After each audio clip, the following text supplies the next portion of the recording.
I think that fear I think is what stops people. अगर वो टेरेक्स superior नहीं है तो बहुत स्ट्रगल होगा एक स्टार्टअप को बनाने में। इतना बड़ा विजन होना चाहिए कि venture capitalist get excited. Founding team के अंदर एक हैकर, एक डिजाइनर, एक मार्केटर होना चाहिए। आज फाउंडर ज्ञान के इंटरव्यू सीरीज में हमने इंटरव्यू किया करण बजाज का, जो कि फाउंडर हैं व्हाइटहेड जूनियर के। तो हमने सारे स्टार्टअप हैक्स, फ्रेमवर्क्स, जिसकी मदद से उन्होंने इतनी जल्दी व्हाइटहेड जूनियर को स्केल अप कर दिया, उस सब के बारे में तो डिटेल में पूछा ही है। पर इसके अलावा उनकी एक जो यूनिक जिंदगी जीने का तरीका है कि जिसमें वो 3-4 साल काम करते हैं, फिर 1 साल कभी यूरोप, साउथ अमेरिका बैकपैक कर लेते हैं, कभी मेडिटेशन, योगा करने चले जाते हैं, तो कभी खुद की किताबें लिखने चले जाते हैं। इसके बारे में भी काफ़ी डिटेल में डिस्कस किया है। तो जानेंगे कि यार आप अपनी ज़िंदगी अपने तरीके में कैसे जी सकते हो। तो जल्दी से इंटरव्यू शुरू कर देते हैं। करण, मेरा ये सवाल था कि आपने व्हाइटहेड जूनियर किया, 3 साल में एग्जिट लिया, and one of the biggest exit था इंडियन स्टार्टअप्स में।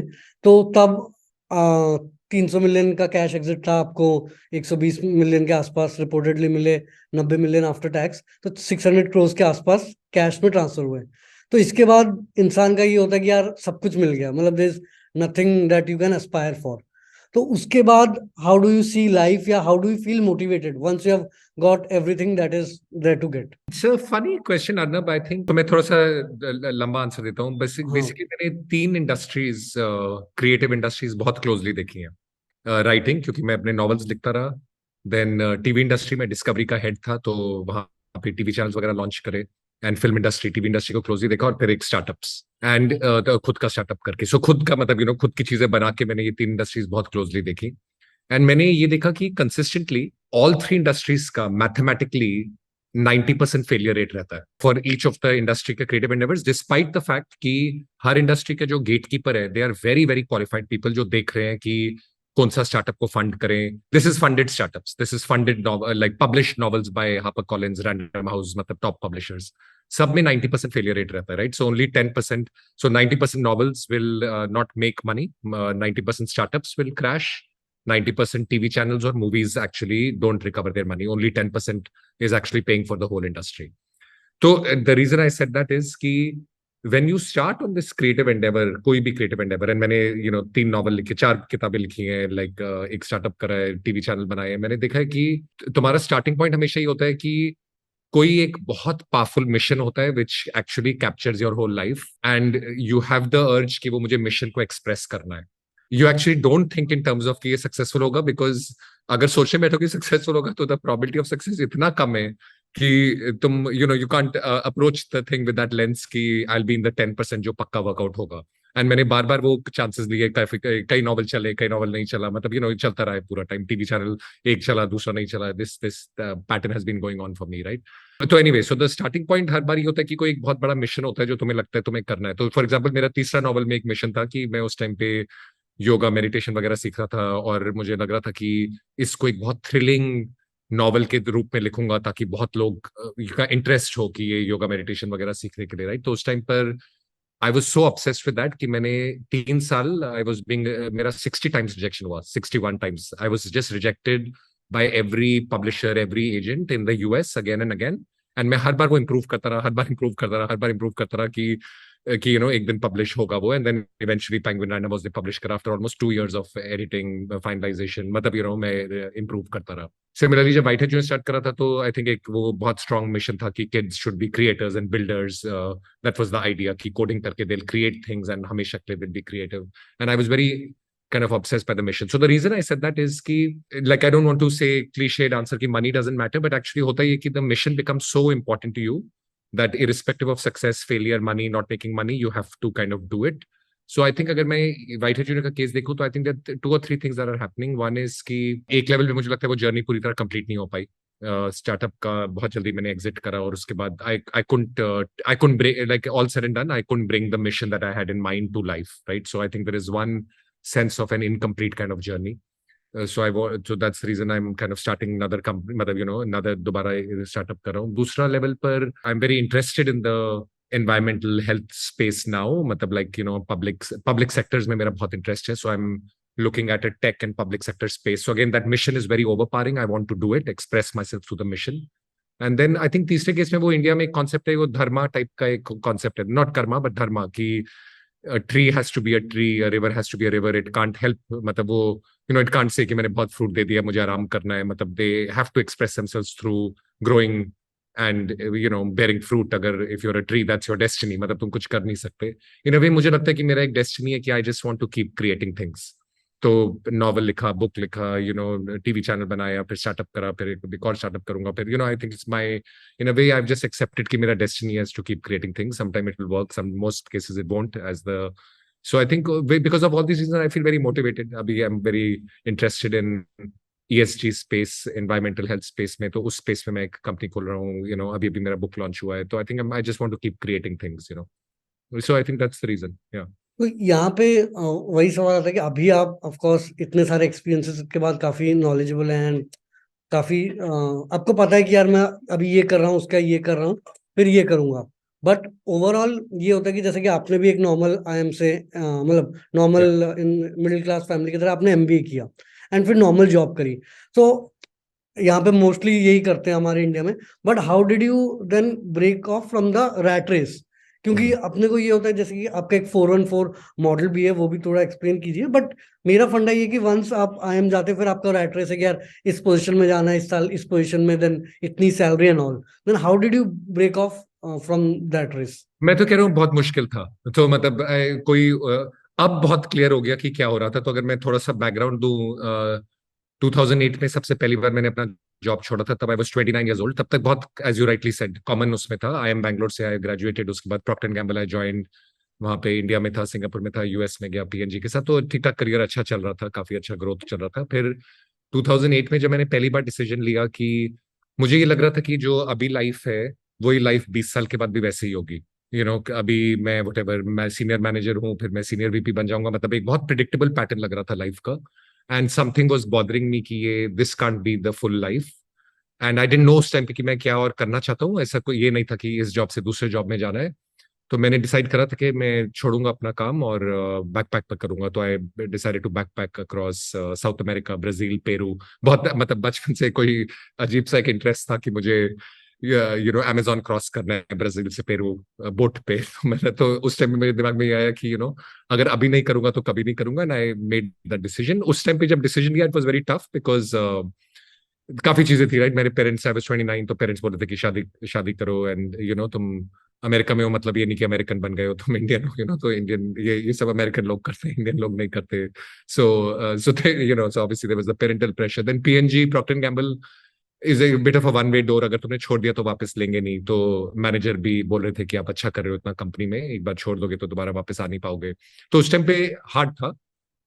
तो किसी तरह मतलब मैं उस टाइम पे हिम्मत जुटा के I did the decision. And it was actually, it turn out to be a very bad decision. मैं 9 महीने के बाद जब वापस आया तो Lehman Brothers had crashed in the US. तो जब मैं गया था तब जनवरी में US was doing very well. जब वापस आया तो लीमन ब्रदर्स क्रैश हो चुका था यूएस में. And I couldn't find a job. तो फिर मैं अपना सारी सेविंग्स मेरी उस टाइम पे चली गई थी इन द ट्रैवल. तो मैं अपनी सिस्टर के घर में, जो यूएस में रहती थी, उनके घर में काउच पे सो रहा था और जॉब ढूंढने की कोशिश कर रहा था. 3-4 महीने तक जॉब ढूंढता रहा. फिर बीसीजी उस टाइम पे कॉस्ट कटिंग प्रोजेक्ट्स कर रहा था, तो वहां पे मुझे जॉब मिल गया, right. But see the thing is कि वो डिसीजन टफ था. उसका कोई बहुत अच्छा इम्प्लीकेशन भी नहीं था. और मेरा कंक्लूजन उसके बाद ये था कि दोबारा कभी नहीं करूंगा. फिर दोबारा हुआ, और बात करेंगे इंटरव्यू में. बट फिर एक और बार मैंने वो प्लंज लिया योगा मेडिटेशन सीखने के लिए 2012 में. फिर एक और बार प्लंज लिया राइटिंग फुल टाइम करने के लिए. बाद में एक पैटर्न समझ आ गया मुझे. बाद में उसके बाद बहुत इजी हो गया डिसीजंस लेना ये. एंड आई विश ये पैटर्न मुझे पहले पता होता. तो it's very good I am speaking to you and कोई और is going through that same struggle. वो पैटर्न मुझे ये समझ आया कि जब तुम्हारा पर्सनल ग्रोथ बहुत एक्स्ट्रॉर्डनरी हो रहा है तो eventually the world will reward you for it. थोड़ा इमीडिएटली शायद रिवॉर्ड नहीं करेगा, but eventually the world will reward you for it. So you have to choose very extraordinary personal growth at every point of time. तो अगर मैं PNG में, Procter and Gamble में एक और साल रहता तो बहुत मॉडरेट ग्रोथ होता. एक साल मैंने पूरा जो बैकपैक करा, ब्राजील, पेरू वगैरह, सेंट्रल एशिया वगैरह, उससे मैं बहुत ग्रो हुआ पर्सनली. एंड उसके बाद मैंने देखा मेरा करियर एक्सेट हुआ. एंड मैंने बार बार ये पैटर्न देखा कि फॉर एग्जाम्पल जब डिस्कवरी इंडिया में एक सीईओ ढूंढ रहा था, तो दे कुडंट फाइंड एनीबडी जिसका बिजनेस बैकग्राउंड भी था और बहुत स्ट्रॉन्ग क्रिएटिव बैकग्राउंड भी था. एंड दे वांटेड समबडी जो क्रिएटिव बेट्स ले सके इंडिया में. सो द जो मेरा थोड़ा सा अप एंड डाउन पाथ था कि कभी राइटिंग कर रहा हूँ, कभी बिजनेस कर रहा हूँ, it was a very good fit for them. White junior जब मैंने बहुत जल्दी मैंने इंटरनेशनली लॉन्च करा, क्योंकि मेरे वो बहुत स्ट्रॉन्ग कन्विक्शन था कि जो इंडिया में प्रोडक्ट बन रहा है वो बाहर जा सकता है, क्योंकि मैंने 20s में बैकपैक करा था इतना ज्यादा ब्राजील पेरू वगैरह में। I felt that the world is more similar than different. So बाद में मुझे रियलाइज हुआ कि जब तुम बहुत ज्यादा ग्रो कर रहे हो, then you will always that's the right decision to make. So I've always then after that I made a framework कि कभी भी मैं कोई डिसीजन ले रहा हूँ, is it a growth decision या फियर का decision. If it's a growth decision तो वो डिसीजन करेक्ट है, और अगर फियर का डिसीजन है तो वो डिसीजन गलत है। तो जब डिस्कवरी में था हेड और मैंने डिसाइड करा था कि स्टार्टअप करना है, I had the same thing कि it's a growth decision to do a startup, and a fear based decision अगर मैं नहीं करूँ तो I decided to do the startup. So I think then the framework became very clear कि always choose extraordinary growth. तो इसमें जैसे कि आपने वंस आपने मल्टीपल टाइम्स किया, आपने जैसे कि 414 फ्रेमवर्क या बनाया कि 3-4 इयर्स आप वर्क करेंगे, 1 ईयर गैप लेंगे और वो करेंगे। बट एक दूसरा एस्पेक्ट भी होता है कि अगर कंपाउंडिंग वर्क्स, अगर आप एक चीज में कंटिन्यूअसली काफी टाइम तक रहें, से मे बी चाहे स्टार्टअप हो, मे बी अगर आप 10 साल करेंगे, eventually instead of selling may be you can do an IPO. या और किसी भी चीज में आप काफी लॉन्ग टर्म करेंगे तो काफी अच्छा भी उस फील्ड में मास्टर भी करेंगे, एंड कंपाउंडेड ग्रोथ भी मिलेगी। बट आपका जो पर्सपेक्टिव है वो ये है कि नहीं, 4-5 इयर्स में डीपली घुस के फिर बिल्कुल ही नई चीज जीरो से शुरू करना है। सो Correct. इज इट कॉन्ट्राडिक्टिंग सम इन सम वे कि यार कि आप कंपाउंडिंग वाला पाथ नहीं ले रहे हैं? मुझे दिखा है कि मैंने दो टाइप के लोग देखे हैं। एक आर वर्टिकल एक्सपर्ट्स जो एक काम बहुत अच्छे से करते हैं बहुत सालों के लिए, and they have a huge lot of value in the world. Baiju for example, जिसके साथ मैंने काम करा, he is a very passionate about education, एकदम वर्टिकल एक्सपर्ट है एजुकेशन में, और बहुत साल he is done very well, right, obviously because उनका डीप एक्सपर्टीज इतना ज्यादा है। दूसरे टाइप के लोग मुझे दिखते हैं कि थोड़े से हॉरिजॉन्टल डॉट कनेक्टर्स टाइप हैं। वो मल्टीपल फील्ड्स में जाते हैं, मल्टीपल फील्ड्स में एक लेवल ऑफ एक्सपर्टीज तक जाते हैं, and then they are able to connect the dots across fields easily. For example, White Hat Junior का आइडिया था कि किड शुड बी क्रिएटर्स। वो आइडिया केम बिकॉज मुझे लगा कि मेरी लाइफ, पहला नॉवल मैंने जब लिखा था 29 ईयर्स पे, तब मेरी लाइफ चेंज हो गई, कंप्लीटली चेंज हो गई, because the first act of creation you really your mind opens up जब तुम अपना पहला एक्ट ऑफ क्रिएशन करते हो। तो मुझे था कि बच्चों को वो जल्दी करना चाहिए, एंड इसलिए द होल आइडिया वाज कि कोडिंग से they will create and identify themselves as people who can create things in the world. तो वो idea came because of my writing. White Hat Junior के जब था तो रिजेक्शन से मुझे कोई ज्यादा फर्क नहीं पड़ता था, बिकॉज 60 रिजेक्शन मैंने देखा था कि तुम एक नॉवल भी एक ब्लैंक पेज से स्टार्ट करते हो और एक दिन 300 पेज का नॉवल बन जाता है वो। तो स्टार्टअप भी एक तरीके से तुम्हें बस हर रोज you have to just come in and think कि मुझे सिर्फ अपने इनपुट पे फोकस करना है। All I owe life is my gift of 100% of energy to my input.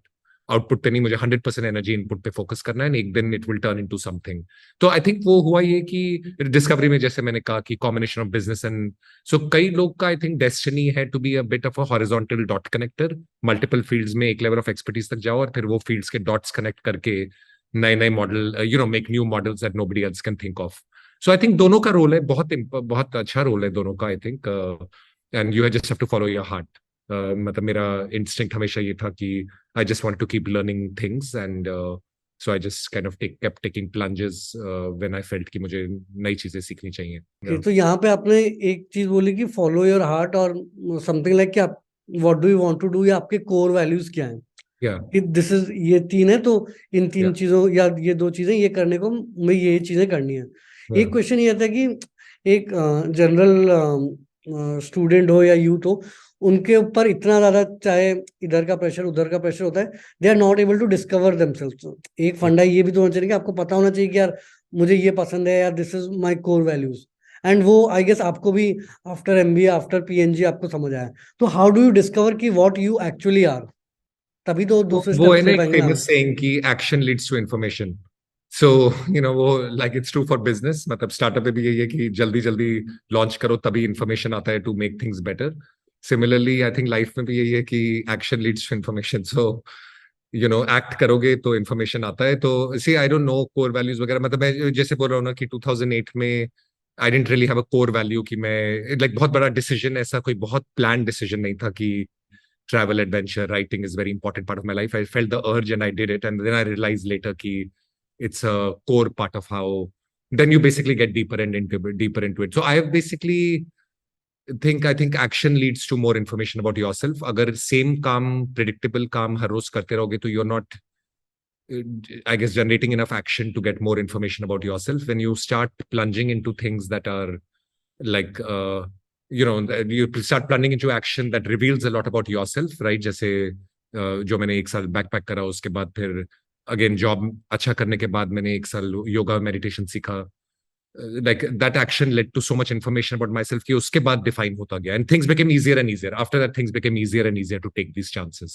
बहुत लोगों का जैसे कि होता है कि यार अपने को ट्रैवल करना है या अपने को ये करना है, बट डर एक बहुत बड़ा इंपॉर्टेंट फैक्टर होता है. जैसे कि आपने बोला कि आपको वो दिक्कत हुई, तो इज द ओनली वे कि आप करके देखो, that is the only way. आप कैसे शुरुआत की एक दो बार जब आप ले रहे थे कि हाँ. डर लगता है ना कि हम पीछे रह जाएंगे, अपने हाँ. दोस्त वो सब आगे बढ़ जाएंगे, तो इज द ओनली वे कि भाई घुस जाओ फिर देखा जाएगा, या ओनली वे हाउ घुस डू जाओ, यू एंड या माइंडसेट ओनली चेंज वे करो? घुस जाओ. बट मैं थोड़े फ्रेमवर्क्स यूज करता था. एक एक्सरसाइज मैं करता था, वो फियर सेटिंग एक्सरसाइज, जो मैंने बुक में भी डाली है. फियर सेटिंग एक्सरसाइज था कि what is the worst that can happen if I do this move, and I would just like write it down for myself कि what is the worst thing that can happen. तो for example, जब मैंने decision लिया था कि full time एक writer बनूंगा, novelist बनूंगा यूएस में, तब आई रिटन डाउन कि वर्स्ट केस सिनेरियो ये होगा कि मैं अपने जॉब में, अपने करियर पाथ में, क्योंकि उस समय डायरेक्टर था क्राफ्ट का, कि मैं बहुत पीछे हो जाऊंगा अपने जॉब में. एंड तो मैंने वो वर्स्ट केस सिनेरियो लिखा कि मैं 5-6 years पीछे हो जाऊंगा. मैं डायरेक्टर हूँ, मुझे एक मैनेजर की तरह ज्वाइन करना पड़ेगा किसी कंपनी पे. फिर मैंने जैसे ही वो लिखा, तो फिर आई रियलाइज कि if this is the worst that can happen, मैं उसको कैसे मिटिगेट करूंगा. And then I that's the second question. So I would write कि how would I react if that worst case scenario becomes true. And then I realized कि I'll take up a job जो 4-5 years मुझसे junior level पे होगा. Then third question I would ask is कि if I don't do this, then what would happen? So then अगर मैंने अभी full time writer बनने का चांस नहीं लिया 35-36 पर, तो मैं फिर कभी चांस वो नहीं लूंगा. तो so then when I wrote these things down, अपना फियर को आर्टिकुलेट कर लिया एक बार मैंने कि ये वर्स्ट के सिनेरियो है. अगर ये वर्स्ट के सिनेरियो होगा तो मैं ये करूंगा, एक छोटा सा जॉब ले लूंगा कहीं पर. एंड देन ऑपोजिट, अगर ये मैंने नहीं करा तो क्या होगा. एंड वो जैसे ही मैंने लिखना स्टार्ट करा, आई रियलाइज कि हाँ, लॉन्ग टर्म में that regret minimization framework kind of a thing, I look back and think it was better to have taken the chance and lived the worst case scenario of going back a few years in my career than to not have taken the chance. So what I've seen is कि the moment you're able to articulate your worst fear and write it down, figure out कि उसको कैसे mitigate करोगे, and write the opposite कि अगर नहीं करा तो क्या, what will be your future state. You are immediately able to kind of like take your fear from a nameless thing into a named thing and take the plunge. अब और एक और फ्रेमवर्क में जो बोलता हूँ बार बार, वो सैलरी डिवाइडेड बाय 14 lakhs, वो मैं बहुत यूज करता था. सो बेसिकली बहुत अच्छा, two pieces of study which are very good. एक रेड सियर का स्टडी है जो मेरी बुक में भी है, विच इज की in India to find a job on average takes 61 days. So 60 days for and actually from every level, from from 0 to 50 lakhs, 0 to 10, 10 to 20, 20, उन्होंने study करी है over 4 different salary bands. And for people who've left their job for, for a growth experience or for a sabbatical or for a maternity break, for whatever reason they've left their job, it takes them 60 days to find a job. Very very effective result. तो तुम्हें पता होना चाहिए कि जब तुम एक job छोड़ते हो तो 60 days, एंड मान लो वर्स्ट के सिनेरियो में 120 days, right, if it's a bad market. US में भी एक स्टडी है कि salary divide by $20,000 is the time it takes to find a job. तो अगर तुम्हारी 40 lakhs की सैलरी है, तो उसको अगर स्ट्रेट मल्टीपल लो, तो it will take you 3 months to find a job. So रफली if you look at some frameworks, you realise की actual time to find a job actually doesn't vary that much from that period, whether it's a 60 day, 120 days, like somewhere in that range. So अगर उतनी savings है कि तुम उसको cover कर सकते हो, तो you are good to take a plunge. Understood. तो इसमें अभी अगर आप थोड़ा बताएं कि आपका ये जो 414 फ्रेमवर्क है क्या, और इसके पीछे थॉट क्या था? आपने ऑफ कोर्स बोला कि ये ग्रोथ एक्सपीरियंसेस के लिए था, बट स्पेसिफिकली 414 क्यों? मतलब मेरा क्वेश्चन ये भी था कि मे बी हम साल में 1-2 महीना ब्रेक क्यों नहीं ले सकते हैं, या इट्स नॉट दैट तो it's a effective? Good thing question. तो मेरा फ्रेमवर्क था जिस सबके लिए कि 4 years में बहुत डीप इंटेंस वर्क करूंगा, reach a level of expertise in the field I'm in, like जो भी गोल है उसको accomplish करूंगा उस फील्ड में. Then I'll take a kind of a break of 1 year to learn something else altogether, and learn it very deeply, right? So and then again 4 years काम करूंगा, फिर 1 year और break लूंगा. ऐसे करके मैंने I took multiple over 12 years I took 3 such breaks.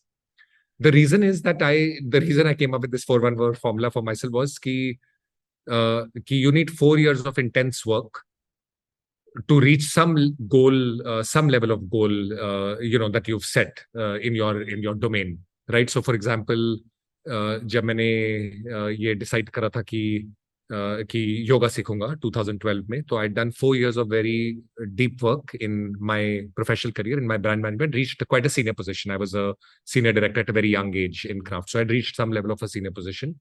And then the 1 year versus 1 or 2 months is, मेरा बहुत बड़ा बिलीफ है इन मास्टरी कि हॉबीज, मुझे लगता है कि हॉबीज एक लेवल पे बहुत अनसेटिस्फाइंग होता है लाइफ में, कि कुछ कुछ चीजों में थोड़ा थोड़ा डैबल कर रहे हो. When you choose mastery and go very deep into things, that's when you truly understand yourself and go very deep into, to your earlier point in unveiling yourself, because mastery is the challenge of a person pushing himself against their own limitations and trying to figure out how best they can conquer those limitations. तो वो जो 1 year period था, उसके अंदर the idea was to become a master in something. तो योगा जब मैंने सीखा, इट वाज नॉट कि थोड़ा योगा सीखूंगा इधर उधर बीच में बैठूंगा. It was to become a yoga teacher. So मैं आश्रम में था for almost 6 months between yoga and meditation. I was really going very deep into yoga and meditation for 6 months. Europe to India in that same sabbatical, I went by road, by backpack, with just a backpack. I was just trying to, वो एक stoic idea था willful poverty का, कि once you force yourself to, for willful poverty, right? You choose poverty, your soul starts to understand कि how little you need to live. So the idea was कि Europe से India एक backpack से जाऊंगा through road, मतलब not as much as I can through road, and no flights, and stay in the cheapest places possible, because you're kind of exposing yourself कि look, all I need to live is a backpack. So I think I did that for 3-4 months, then 6 months ashram मेरा. फिर so I think the idea was कि I'll become a master in this particular domain, yoga, meditation, etc. So the idea 4144 was कि you reach kind of professional mastery. Then when you feel कि the growth curve is like plateauing out, you reach mastery in a different field and learn, I guess, different things about yourself, and then kind of come back richer from that experience. Again, kind of experience professional mastery, then again take an experience which is, so that's how I kind of had constructed my life. तो इसमें भी जैसे कि चाहे आपका 4 year में आप जो काम कर रहे हो या 1 year में काम कर रहे हो, do you set some goals कि हाउ डू यू नो कि यार दोनों में सक्सेसफुल हो रहे हैं? हाँ, बहुत इंपॉर्टेंट था मेरे लिए गोल सेट करना. I think is been very critical, क्योंकि I haven't given up.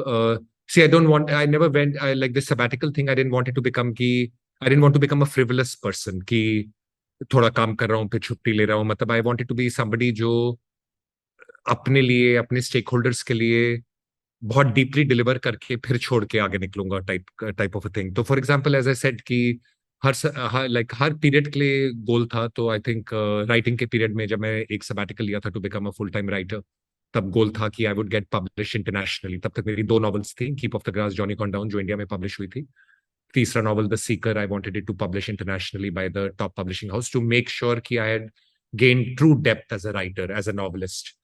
So फिर, as I said, कि उसमें 50-60 रिजेक्शन हुए till I achieved that goal, and only after I achieved that goal did I go to the next step. Similarly, startup के अंदर मेरा गोल था कि I wanted my investors who had bet on me early to to reach a logical conclusion of their journey, and before that I would not leave and do it. And next, what I want to build, I want to take it to IPO. That's my goal. So I won't leave until I accomplish the goal. And यहाँ पे एक मेरा question ये आता है कि आप goal set करते हो, but goal should be challenging, but ऐसा भी नहीं होना चाहिए कि थोड़ा अनअटेनेबल ना हो. तो इसमें मैं अगर एग्जांपल दूं, आपने ऐसे कि बोला आई थिंक सेकंड या थर्ड बुक को आपने गोल रखा कि यार इसको इंटरनेशनली पब्लिश किया, बट अगर आपने फर्स्ट बुक का रख लिया होता तो maybe that wouldn't have been possible. तो ये बुक लिखने से पहले आपको कैसे पता कि भाई this is the challenging but a realistic गोल? अपने को ये नहीं पता चलेगा कि यार हमने कुछ ज्यादा ही बड़ा गोल लिख दिया तो समझ नहीं आएगा फिर. हाँ, करेक्ट, एग्जैक्टली. बट वो आई थिंक इंटरनली, लाइक जब फर्स्ट नॉवल लिखा था तब यही था कि पब्लिश हो जाए. I didn't think actually publish होगा या ये होगा. ये था कि कंप्लीट कर लूं और पब्लिश हो जाए. That was like a smaller goal. By the time the third novel came, I had like more confidence in myself. So I think it always was in line with the abilities that I had. Like I'd set that goal, right? So yeah. Even in fact, maybe the first startup also, I'd set this as a key. It should be like I should be able to create a sustainable, like it should work out. It should be a sustainable company which gives the desired returns to the investors. But I hadn't probably had that depth of thinking which I have now कि I'll take it fully profitably to an IPO, build it structurally solid, completely structurally solid from day one. I think though abhi the thinking has evolved obviously after the first deep experience of doing a startup. Yeah. तो अब अगर हम startup हाँ. वाइटर junior startup के आपके experience के बारे में थोड़ा डिस्कस करें, तो आप जैसे कि डिस्कवरी के सीईओ थे, तो बढ़िया जॉब है, बढ़िया सैलरी है, तो फर्स्ट ऑफ ऑल आपने, जैसे कि आपने बोला कि आप ऐसे डिफरेंट चैलेंजेस लेते हैं, तो उसमें आपने डिसाइड किया कि यार स्टार्टअप करना है। अब मेन आता है, जैसे कि हमारी यूथ है और जो ऑडियंस भी देखेगी, कि किस आइडिया पे वी शुड बी, मतलब आइडिया आपको हर दिन ही आ रहे हैं, ये कर लेंगे वो कर लेंगे, but which idea is worth working on या पुशिंग योरसेल्फ, कि आपने भी जो डिस्कवरी, तो वो आइडिया को टेस्ट कैसे करें, उसके बाद फिर आपने डिसाइड किया होगा कि यार white head junior, sorry, discovery की जॉब छोड़ते हैं, वो Correct. कैसे करें? तो आई थिंक मुझे लगता है दो फिल्टर्स हैं मेन, अगर if I summarise, there is an internal filter and then there should be an external filter. Internal filter के अंदर I always ask one question कि a good idea has magnitude and depth. This is how I think about it. Magnitude matlab it is touching millions of people, and depth matlab it's touching them deeply. So whenever I have an idea, I question ki is it truly gonna ये इसमें क्या millions of लोग touch होंगे. तो जब white junior का idea for example आया कि kids should be creators, right? I didn't think कि kids should be coders, right? The idea was कि should kids be creating things early, right? Should there be a more systematic version of what they're trying to do with Lego या कुछ, तो should there be a more organized version of that kind of inspires you with clear feedback loops, outcomes. So I knew that idea had magnitude. It's relevant to millions of kids all over the world. And depth में मैं हमेशा ही देखता हूँ कि is the idea touching some deep human need, a deep unarticulated human need about love and survival and thriving, like community. Is there something deep that's being touched in your soul? So in Vita Junior के case में मुझे लगा कि if kids are able to build and get the confidence that I'm a builder, something changes in your soul is what I had experienced as a writer myself. कि जब मैं खुद अपना एक बना सका कुछ product, या आपने जो YouTube में बनाया इतना successful, I think it changes you very deeply. So I thought कि this idea is both magnitude and depth. तो एक तरीके से वो एक internal filter I clear in my head, and similarly जब मैं new चीजों में embark कर रहा हूँ, I clear that filter. Second मेरा filter ये रहता है कि immediately इसको externally launch करो, immediately, right, within 30 to 60 days, because a zero code version of a product you can do very quickly. For almost anything you can create the most minimal version of your product very quickly. So Whitehead के case के अंदर मैंने बस basically normal Zoom platform में एक teacher और students को connect करा using some coding platform, right, just to test कि लोगों का क्या रिएक्शन होगा of a live teaching class with coding kind of a thing. So and immediately मेरा बिलीफ है कि अगर फर्स्ट पेइंग कस्टमर मिल जाता है थ्रू अ रेगुलर चैनल, मतलब नॉट तुम्हारा रेफरल्स और ये वो, बट फर्स्ट पेइंग कस्टमर मिल जाता है थ्रू, तुमने एक फेसबुक मार्केटिंग करा, उसके थ्रू वो बंदा आया, उसने एक फ्री ट्रायल लिया और वो कन्वर्ट हो गया, तो then you can turn it into millions of paying customers by following the same funnel. So can you really get one paying customer frictionlessly, right? And if you can, that means your idea has enough power to turn it into millions of users. Now, so I think मुझे लगता है कि first internally एक evaluate करो idea को, then externally immediately उसका एक low zero code version बना के put it out into the world and get your first paying customer, right? Zero code version पर, and if you get the first paying customer or the first 30 paying customers, you will be able to turn it into millions of customers. And तीसरा question you should always ask is कि जो मैं product बना रहा हूँ, is it 10 times superior to the alternative that the user is using today? Very important question कि is it really truly 10x superior. अगर वो 10x सुपीरियर नहीं है तो बहुत स्ट्रगल होगा एक स्टार्टअप को बनाने में. सो वाइटेड के केस में for example, since there was no product at all on kids coding live etcetera, the reference set was कि जो बच्चे हॉबी क्लासेस कर रहे हैं, सो अपने घर से जाते हैं, ड्राइव करते हैं, बैले का क्लास करते हैं, चेस का क्लास करते हैं, फिर वापस आते हैं, बहुत फ्रिक्शन है उस एक्सपीरियंस में, तुम्हें पता नहीं कि टीचर कैसा है, तुम्हें घर से बाहर 45 मिनट जाना पड़ता है स्कूल के आने के बाद, कोई स्ट्रक्चर्ड आउटकम्स नहीं है, ऐसा नहीं है कि बैले में कोई मेथोडोलॉजी है कि 3 महीने में तुम ये सीखोगे, 6 months में ये सीखोगे. So the Whitehead experience was a 10x experience for the user. So you have to look at the reference set and say कि is it 10 times superior? अगर वो है, then you know you have a good idea. तो I think ये 3 चीजें, magnitude, depth, immediate external testing, and then 10x superiority. तो जो आप जो 10x superiority आपका बना, इन द सेंस कि आपने बनाया, तो ये आप जब आपने आइडिया सोचा जैसे कि किड्स क्रिएटिव होने चाहिए, फिर कोडिंग होना चाहिए, फिर 1-to-1 कोडिंग होना चाहिए, तो ये आपने ओवर अ प्रोसेस इसको पॉलिश किया आइडिया को, मतलब इन द सेंस कि आप जब कोडिंग सोचा होगा आपने ये भी सोच सकते हो कि यार ग्रुप कोडिंग जैसे नहीं होता कि एक मेंटर होगा और क्वेश्चन देगा बच्चे करेंगे, उस टाइप का भी हो सकता है। तो ये आपने क्या आइडिया को पॉलिश करते गए एंड देन यू रीच, या क्लैरिटी पहले से ही हो गई फॉर द ये वही मैं 10x? कह रहा हूँ, द हॉरिजॉन्टल डॉट कनेक्शन का फायदा ये है कि लाइक लाइक थोड़ा सा वो लाइफ से रिलेटेड है ना, कि मतलब like I knew creativity was a very important part of life. I knew कि at the younger age, grade 5 से कम में, which was the because that's where I felt that the mind is the most malleable to form. That in that age, the feedback loop with the teacher is very critical. कि वो कितना she's the encourager and the person who validates your life, validates your creativity and your choice. So that personal feedback loop is very critical. So as a result, I was so I, because of the creative kind of background, I like knew कि मुझे one on one करना है। दूसरा मेरा business experience इतना था कि मुझे मुझे पता था कि फर्स्ट डे से मुझे पॉजिटिव यूनिट इकोनॉमिक्स और positive P&L। So WhiteHat का not too many people know, but I had raised over two funding rounds. I had raised $11.3 million in funding, 70 crore के आसपास, right? At the time of the Bajaj acquisition, there were $14 million in the bank. So I hadn't touched the money at all, actually, क्योंकि तब तक everything was because first day से the unit economics were very clear कि student इतना charge करते हैं, teacher इतना देते हैं, and over the actually cycle of the company it changed moderately. It didn't change much, plus minus kuch hua, but so I think the P&L structure was very clear. Typically, startups once they launch, since they're not very clear financially kya model hai, then they have to make very big pivots in the middle of the journey to create a more financially optimal structure. So I think the dots of business, my own creative experience की feedback loop कितना important है creativity में led to one-on-one होना चाहिए, economics ऐसे work out करूंगा, and then I was able to scale it.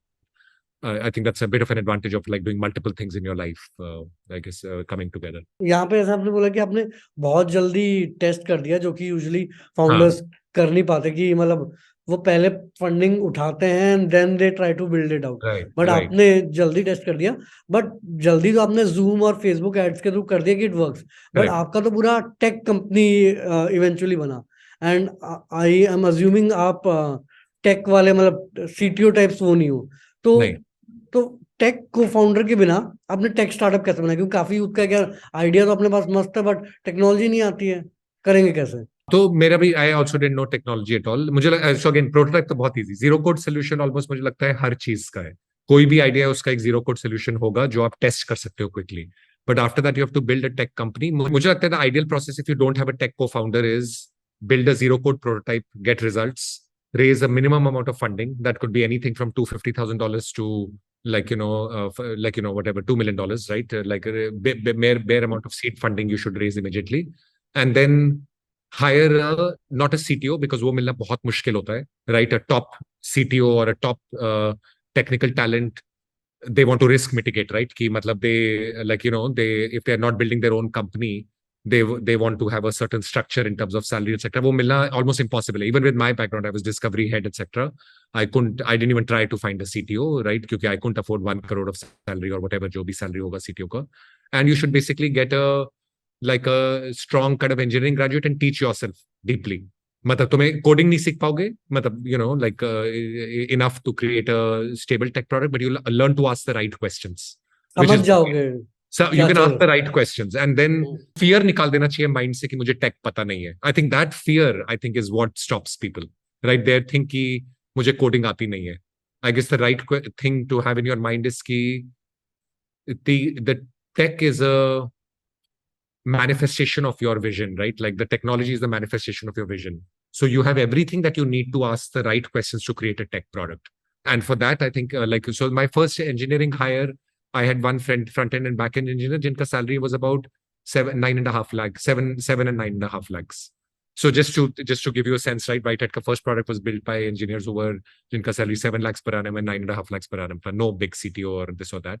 And I just was like confident about asking the right questions, and as a result, I worked very closely with the engineers to create the product. तो दिमाग से वो निकाल देना चाहिए कि मुझे आता नहीं है और मुझे पता नहीं, इतना नॉलेज होना चाहिए कि नहीं पता है मुझे कोडिंग, बट इतना इतना फेयर नहीं होना चाहिए कि I can't ask the right questions to coders to create something. या यहाँ पे आपने ये भी बोला कि वंस आपने अपना नो कोड हाँ, आइडिया टेस्ट कर लिया, देन आपने एक सीड फंडिंग टाइप रेस कर ली टू करेक्ट फंड। आपने इसलिए भी रेस कर सकते हैं क्योंकि ऑफ कोर्स आप आईएम बैकग्राउंड से काफी करेक्ट सीनियर पोजीशन में, बट करेक्ट नॉर्मली तो इन्वेस्टर्स का भी ये रहता है कि यार एक वेल प्रूवन मॉडल होना चाहिए कि उनको समझ आना चाहिए कि ये बन जाए, मतलब कुछ बनेगा इसका, तभी वो हाँ फंड करते हैं। They don't want to take correct risk unless कि आपका अच्छा बैकग्राउंड है। तो करेक्ट फिर आपने जब पिच किया किस बेसिस पे कन्विंस किया, ऑफ कोर्स बैकग्राउंड के अलावा, इन टर्म्स ऑफ कि आपका जो स्टार्टअप आइडिया, क्योंकि एक क्वेश्चन ये भी हो सकता है कि one on one is pretty expensive for Indian correct audience.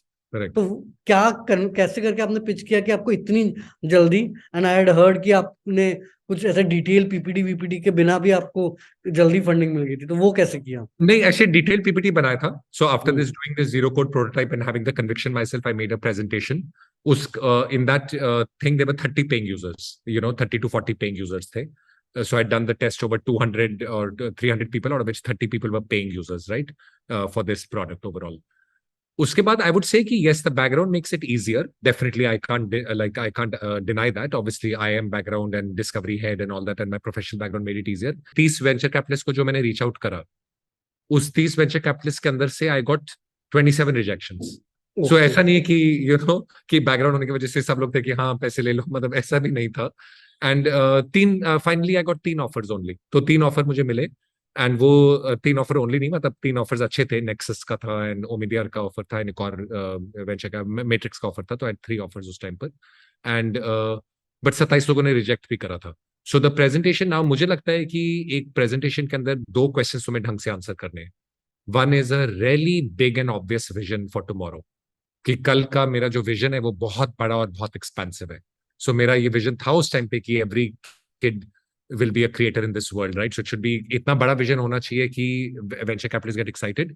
And second, you should have very strong business today. ना उस टाइम पे मेरा business was not big, but बहुत प्रिडिक्टेबल और स्ट्रॉन्ग और क्लियर फनल था। और जो 30 यूजर्स थे, जो पेइंग यूजर्स थे, वो बहुत पैशनेट थे। सो अगर तुम ये 2 चीजें कर पाओ एट वेरियस स्टेजेस, मतलब लाइक, तो मुझे लगता है कि बहुत ज्यादा बर्डन, कि तुम्हारे पास 30 यूजर्स हैं, 100 यूजर्स हैं या 1000 यूजर्स हैं, उतना फर्क नहीं पड़ता एज लॉन्ग एज कि तुम्हारे एक प्रिडिक्टेबल फनल से वो 30 यूजर आए हैं। ऐसे नहीं कि तुम्हारे फ्रेंड्स और फैमिली से आए हैं, एक प्रिडिक्टेबल फनल से वो 30 यूजर आए हैं और वो बहुत पैशनेट है तुम्हारे प्रोडक्ट के बारे में। एंड तुम्हारा vision of how you want to take the company वो बहुत बड़ा और एक्सपेंसिव है। आई थिंक ये 2 चीजें अगर मीट हो जाती है तो आई सीन की वेंचर कैपिटलिस्ट का रिएक्शन पॉजिटिव रहता है। एंड जो same question by the way seed में लोग पूछ रहे थे कि आपके पास सिर्फ 30 कस्टमर हैं, ये प्रूवन नहीं है, वो सीरीज ए के टाइम पे 9 महीने के बाद भी वही क्वेश्चन पूछ रहे थे। तब 4000 यूजर्स थे। सो 30 से 4000 यूजर चले गए, उसके बाद भी वही क्वेश्चन थे कि ये यहाँ तक तो स्केल हो गया, बहुत अच्छा करिए कंपनी 9 महीने में, बट ये उतना स्केल हो पाएगा? तो वो क्वेश्चंस कभी जाएंगे नहीं एक्चुअली। तो वो तो लाइक, सो आई थिंक वो, बट उस टाइम पे मेरे वही 2 चीजें थी। 4000 यूजर्स का बहुत अच्छा रिएक्शन था और बहुत अच्छा, मतलब the company was doing 1.5 crore a month of revenue, I think series A के टाइम टाइम में जब गया था। So the business today was good and मेरा विजन फ्यूचर का अच्छा था। तो ये दोनों चीजें आई थिंक अगर हो तो टिपिकली द रिएक्शन पॉजिटिव रहता है। तो वंस आपने अपना सीड उठा लिया एंड देन यू डिसाइड कि यार अब हायर करना है हाँ। वो, तो यूजुअली क्या होता है कि फाउंडर्स कंफ्यूज हो जाते हैं कि कभी मार्केटिंग में खर्चा कर दिया, कभी इधर कर दिया।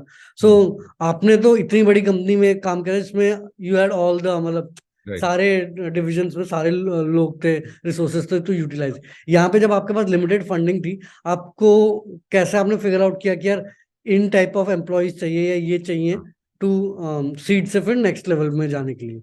हाँ, तो वेरी गुड क्वेश्चन। मुझे लगता है यहाँ पे एक बहुत स्ट्रॉन्ग मैथमेटिकल लाइक बहुत अच्छा फ्रेमवर्क्स होने चाहिए।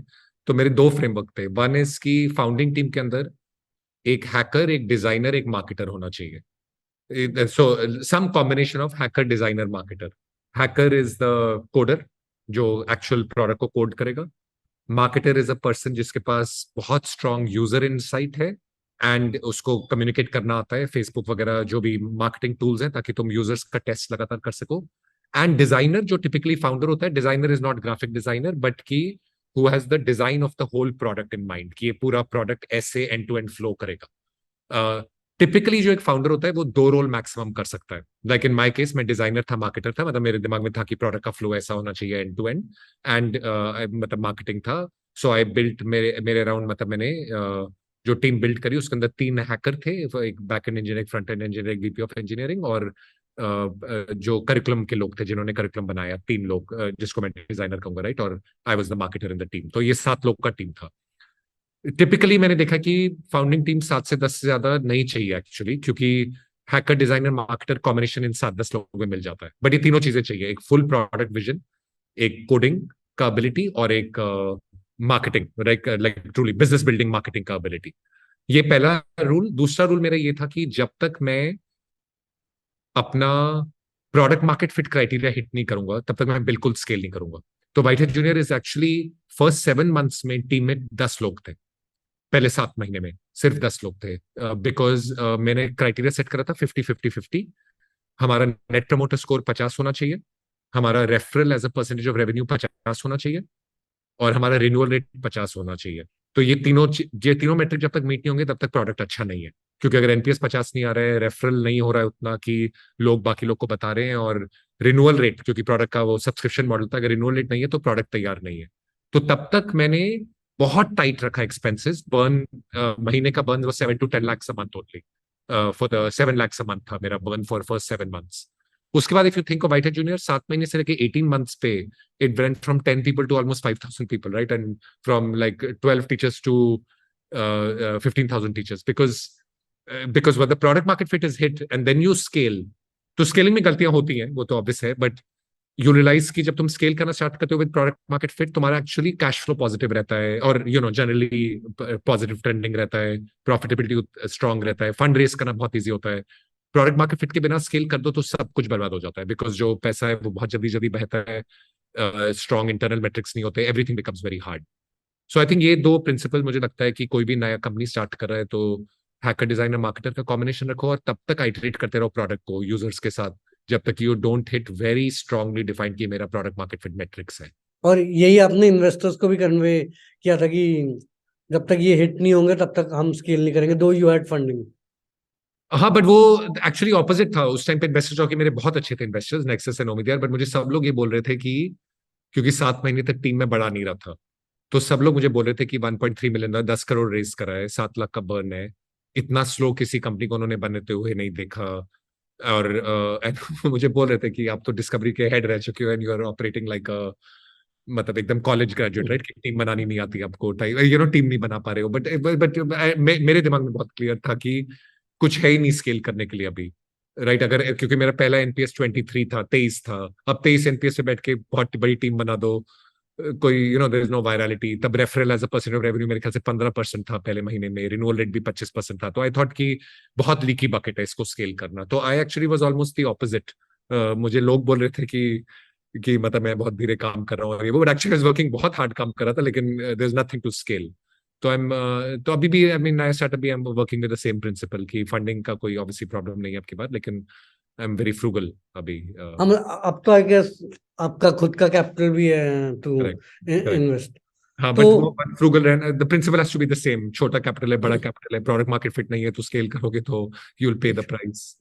और प्रोडक्ट मार्केट को बहुत अपने इंटेलेक्चुअल ऑनेस्टी से डिफाइन करना बहुत जरूरी है, राइट, क्योंकि बहुत टेम्पटिंग होता है और बहुत फ्रस्ट्रेटिंग भी होता है। क्योंकि जस्ट थिंक, राइट, मैं एक टाइम पर जब डिस्कवरी सीईओ था, I had gotten Narendra Modi ji on Man versus Wild just before I left the company, right. तो एक दिन पहले I was dealing with prime minister, CEOs.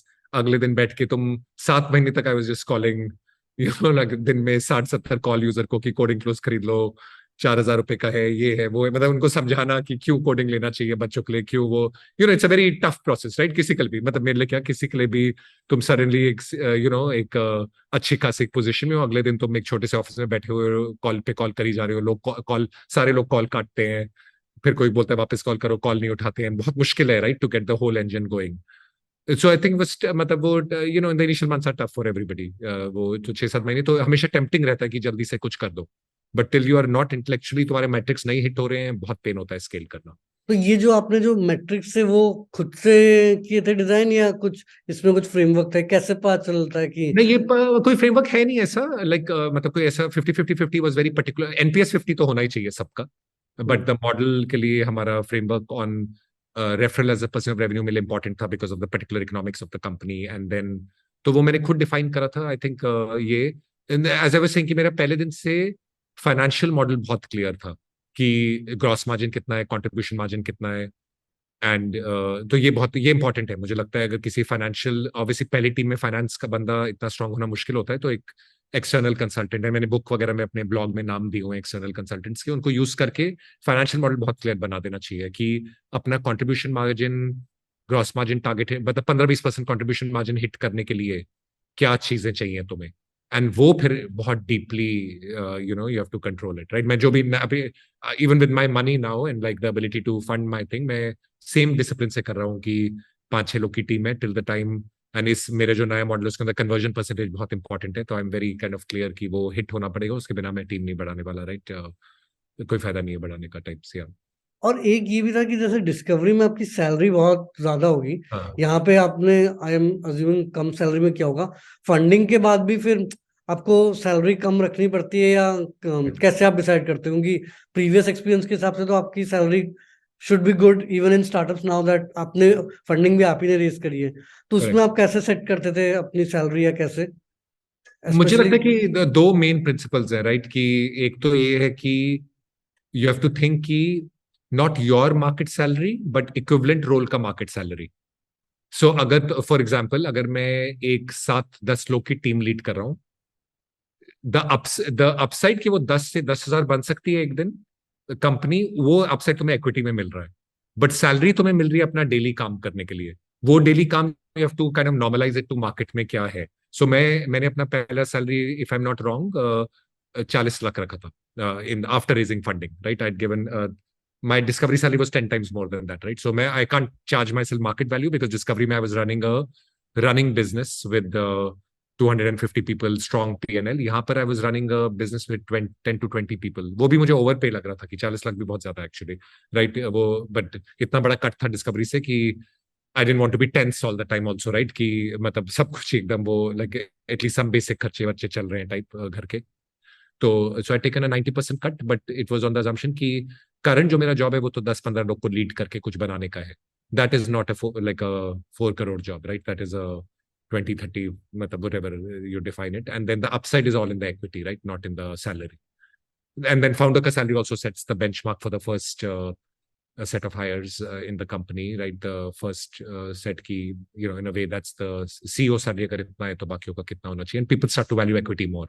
एक ये जैसे कि आपका कन्वर्सेशन करके करता है कि आपके बहुत एक्सपीरियंसेस हैं, मल्टीपल सक्सेस, कुछ फेलियर्स भी हैं, बट आप जाने इन द सर्कल जाते हो as a CEO of WhiteHat junior.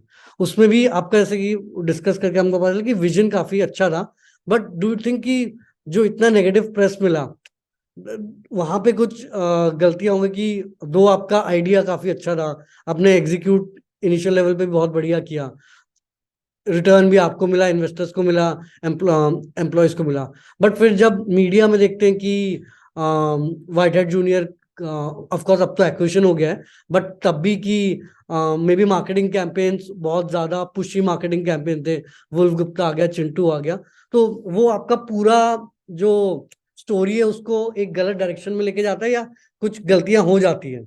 नहीं, 100% I would say no denial at all of that. I think गलतियां हुई थी, मतलब I think like, so I think multiple things, right. One, गलतियां करी थी। सेकंड, बहुत ओवरब्लोन था गलतियां, मतलब right. I think out of the 1100 creatives that the company did at the scale, 1100 creative चल रहे थे at like 100 crore plus month kind of a scale, right? Of so many channels में Facebook, Google, etc. For example, creative, उसके अंदर से 4-5 creative लेके एक पूरा कि कंपनी ये कर रही है, वो कर रही है। Obviously, the reaction are the were those 5 creatives wrong? Absolutely. Was the overblown reaction कि वो 5 creatives is somehow representing the whole company's full journey? No, that's also like not right, right? मतलब वो भी overblown है, overreaction भी overblown है because the company was so much in the limelight. Then how we reacted to it was also, I would say, quite poor, right? Punish of things, I would say, was not pleasant, right? And learnings for the future, or kya, like with all of these things in life, you keep taking learnings for the future. ये था कि आप अब जैसे कि आप नया startup कर रहे हैं, तो आप अगर अब क्योंकि आपका कैपिटल है, तो अगर आपको चॉइस दिया जाए बूटस्ट्रैप्ड या फंडिंग, तो आप अब क्या प्रेफर करेंगे now that you have seen the funded side also? मतलब मुझे तो लगा कि देखो,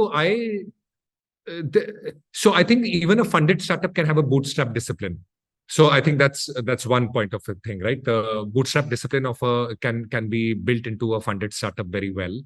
And funding also gives you a lot of other advantages, right? I think it gives you, जहां तक मुझे दिख रहा है, versus bootstrapping versus funding, I think the advantages I saw were very good connections with the world.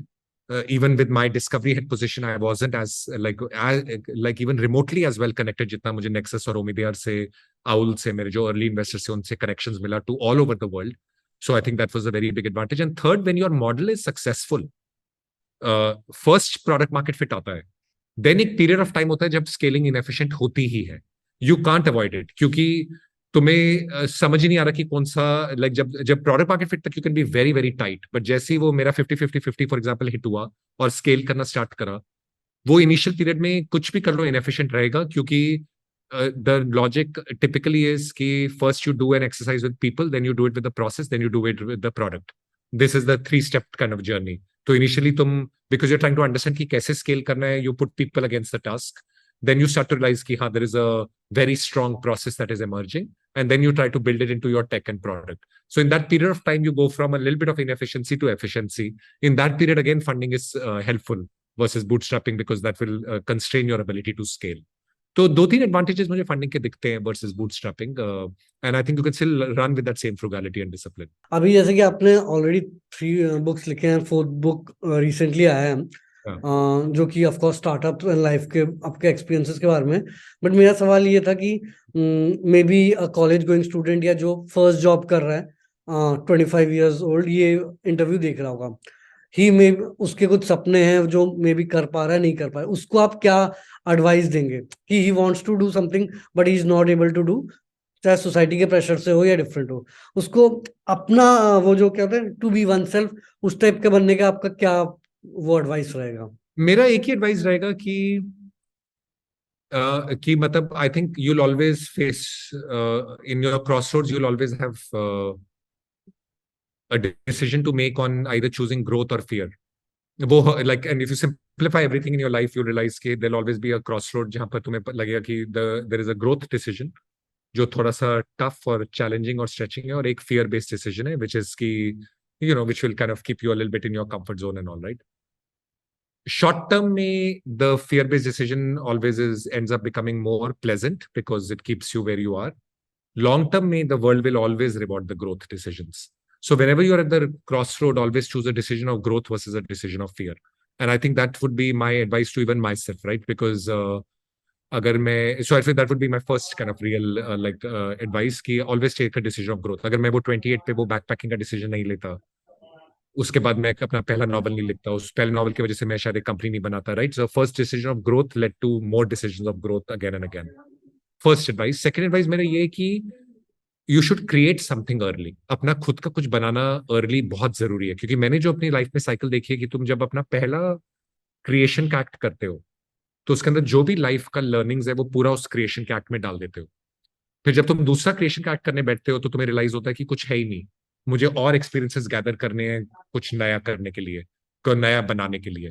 फिर तुम बहुत experiences gather करते हो, फिर कुछ बनाते हो, फिर दोबारा एक्सपीरियंसेस गैदर करते हो. सो वो फर्स्ट एक्ट ऑफ क्रिएशन तुम्हारी लाइफ को एकदम एक पैनोरामा, एक रेनबो की तरह बना देता है, जिसके अंदर you keep creating things, seeking new experiences, creating things. तो वो पहला एक्ट ऑफ क्रिएशन, चाहे वो बुक है, यूट्यूब चैनल है, कंपनी है, चले ना चले इज इररिलेवेंट, वो पहला एक्ट ऑफ क्रिएशन कर देना चाहिए टू एंटर दिस स्ट्रीम जिसके अंदर तुम क्रिएट कर सको, एक्सपीरियंसेस ले सको, क्रिएट कर सको, एक्सपीरियंसेस ले सको. ये जल्दी कर देना चाहिए. तो चाहे तुम 25 के हो, आई थिंक वो तो परफेक्ट टाइम है. मेरा लेट हुआ था, मैंने 2029 में पहला नॉवल लिखा था, उसके बाद लाइफ काफी चेंज हुआ, क्योंकि उसके बाद पहला लिखा, फिर एक्सपीरियंसेस दिया, फिर दूसरा लिखा, फिर एक्सपीरियंसेस दिया, फिर कंपनी स्टार्ट करी. Like it became a bit of an experience का, life became very rich with experiences. और हाँ, एक मेरा वो डाउट ये था कि जब आप यंग होते हो तब तो आपकी रिस्पॉन्सिबिलिटी नहीं है, you can do anything that you please. जब बट आप ऐसे कैसे करेंगे? आपकी आई एम अज्यूमिंग वाइफ हैं, बच्चे हैं, उनको भी स्कूल जाना है, ऐसे करना है, फिर आप इतने क्रेजी जो मूव्स कैसे कर पा रहे हो now that you have so much responsibility wife के टुवर्ड्स, बच्चों के टुवर्ड्स? मुझे तो उल्टा लगा. मुझे लगता है कि यंग करने में एक्चुअली बहुत मुश्किल होता है, क्योंकि मनोबल उतना स्ट्रांग नहीं होता ना, मतलब उतना लाइक सेल्फ विल और उतना स्ट्रांग नहीं होता है. तो मुझे लगता है एक्चुअली जो 25 में उसके लिए मच हार्डर है.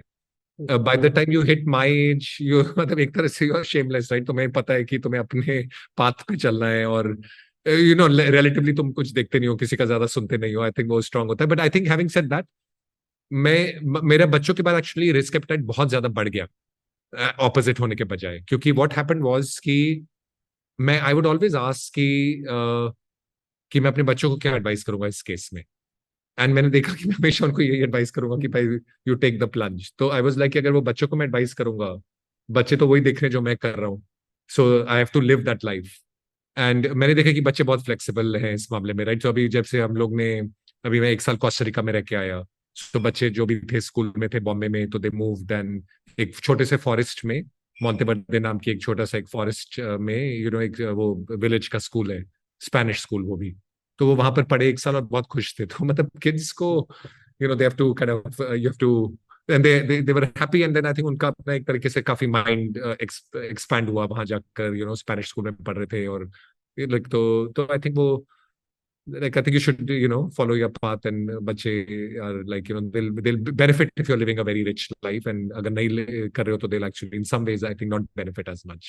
Yeah. ठीक है करण, ड्यू टू टाइम लिमिटेशन आज के लिए इतना ही करेंगे, बट ऑफ कोर्स एक्साइटेड कि आपकी नई बुक पढ़ने के लिए। वो आई गेस वो आपकी फर्स्ट नॉन फिक्शन बुक है, right? That's not it. Yes, yes, yes. Before we end, I also want to say thank you wonderful for your great work.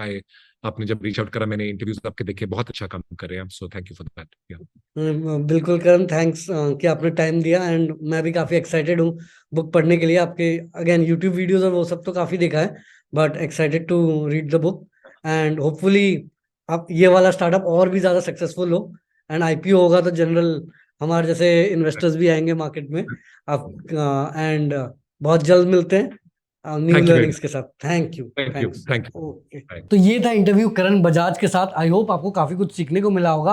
आपका फेवरेट पार्ट कौन सा था कमेंट्स में ज़रूर बताना। और हाँ यार, ये इंटरव्यू अपने सारे दोस्तों के साथ व्हाट्सएप, फेसबुक, इंस्टाग्राम हर जगह शेयर कर देना।